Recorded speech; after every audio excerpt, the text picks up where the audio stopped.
మీద కూడా ఇంతకుముందు చెప్పినట్టున్నాం. ఆమె ఒక్కసారి ఆమె సంజాయిషి ఇవ్వాల్సిన పాయింట్లు చాలా ఉన్నాయి. షర్మిల గారు తెలంగాణ నుంచి హఠాత్తుగా ఎందుకు మాయమయ్యారు, తెలంగాణకే జీవితం అంకితం వాళ్ళు ఎందుకు మాయమయ్యి అక్కడి నుంచి ఇక్కడ ప్రత్యక్షమయ్యారు, వచ్చి మళ్ళీ ఇక్కడ ఎత్తిపోయిన కాంగ్రెస్ పార్టీలో ఎవరు మీకు బాధ్యత అప్పచెప్పారు, అదే కాంగ్రెస్ ఈ విపరీతంగా ఏకిపారేసి ఆ రోజు తిట్టిన ఈవెన్ తన పార్టీ పెట్టినా కూడా తెలంగాణలో జరిగింది.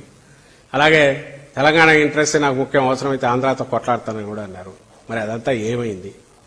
ఓ పెయిడ్ ఆర్టిస్ట్ లాగా ఎందుకు ఈరోజు మాట్లాడుతున్నారు?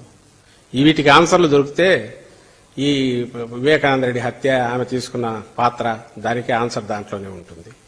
వివేకానంద రెడ్డి గారి హత్య గురించి 4 ఏళ్లుగా ఆమెకు పట్టంది ఈ రోజు హఠాత్తుగా వచ్చింది. ఎందుకు వచ్చింది? పోనీ అదే ఎన్నికల అజెండా అనుకుంటే మరీ మంచిది, తెలుస్తుంది కదా. నెలన్నరలో ప్రజలు ఏమనుకుంటున్నారు, ప్రజా కోర్టులోనే తేల్చుకోవాలనుకుంటున్నామని అన్నట్టున్నారు. ఈరోజు ప్రజా కోర్టులో మరీ మంచిది. దాంతో అప్పటికన్నా నోళ్లు మూతలు పడాలి కదా. రేపు ఈ ఎన్నికల్లో తెలుస్తుందిగా. ఎన్నికలకున్న పవిత్రత కానీ ఎన్నికలకు అజెండా ఏముండాలని కూడా ఇగ్నోర్ చేసి వ్యక్తిగతంగా కూడా దానికి ఏమీ ఓ ప్రాతిపదిక లేకుండా అసంబద్ధమైనవి ఏదైతే ఆ ఆరోపణలకు రిప్లైలు ఇచ్చుకుంటూ పోతే అది ఎక్కడికి పోతుందో కూడా తెలియదు. అన్ఎండింగ్ ఇది ప్రాసెస్. కంక్లూజన్స్కి వచ్చి కోర్టు పరిధిలో ఉన్న అంశాల గురించి, సిబిఐ పరిధిలో ఉన్న అంశాల గురించి కంక్లూజన్స్కి వచ్చి, కాబట్టి దానికి అసలు ఏమీ లేకముందే అంతా కూడా ముద్ర వేసి అది ఏ రకంగా ఎట్లా చూసినా అది దానికి నేను ఇంతకుముందు చంద్రబాబు నాయుడు గురించి అనిందే, జనం అంటే టేకెన్ ఫర్ గ్రాంటెడ్, ఒక అహంకారంతో కూడిన మాటలు తప్పవి. దాంట్లో ఎలాంటి సహేతుకత కానీ లేదా ఇప్పుడు ఏ సందర్భం అయితే ఎన్నికలు ఉన్నాయో వాటికి తగిన రకమైన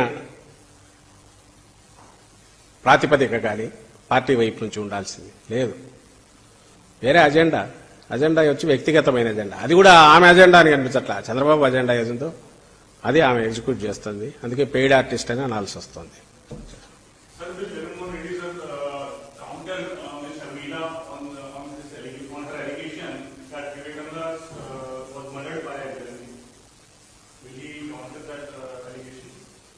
That will be settled in the court of law, whatever that is happening.